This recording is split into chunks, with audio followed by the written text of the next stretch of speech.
పూటకో పూజ చేసిన రోజులు మారవు. పేటకో గుడి కట్టిన చెడు చావదు.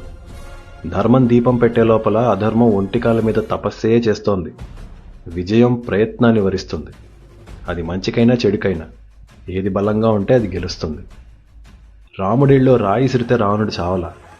రక్తపు మడుగులో రాత్రింపగళ్ళ రణంలో పోయాడు. రెండో చెంప చూపితేనో తెల్ల రుమా లూపితేనో స్వాతంత్రం రాలేదు. గెలుపు అంత తేలిక? మేలుకో, కృష్ణుడే సారథై ఉన్న శత్రుపక్షమే పెద్దది. అండ పెంచుతావో గొంతు చించుకుంటావో కర్మ నీదే. నీ ఉనికినే చెరిపేసే చీడ పోన్లే పాపం అంటే వదిలేస్తుందా? నీకు ప్రశ్నించడం రాకపోతే వాడికి మాట్లాడడం తేలికవుతుంది. నీకు పరిగెత్తటం అలవాటైతే వాడికి లాక్కోవటం ఇష్టం అవుతుంది. చెడు గెలవటానికి శత్రు సంకల్పం ఎంత కారణమో మంచివాడి జడత్వం కూడా అంతే. అయినా మంచితనం ముసుగులో భయాన్ని కప్పేస్తావు. కర్తవ్యం వదిలేసి ఏవేవో నీతులు చెప్పేస్తావు. నీకోసం అవతారం దిగి రావాలా?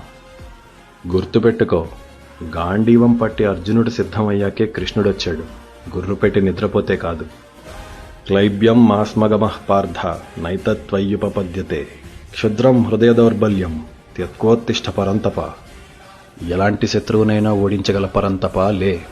ఈ నపుంసకత్వం నీకు నప్పలేదు. హృదయ దౌర్బల్యాన్ని వదిలే పార్థ, అది నీ నైజం కాదు.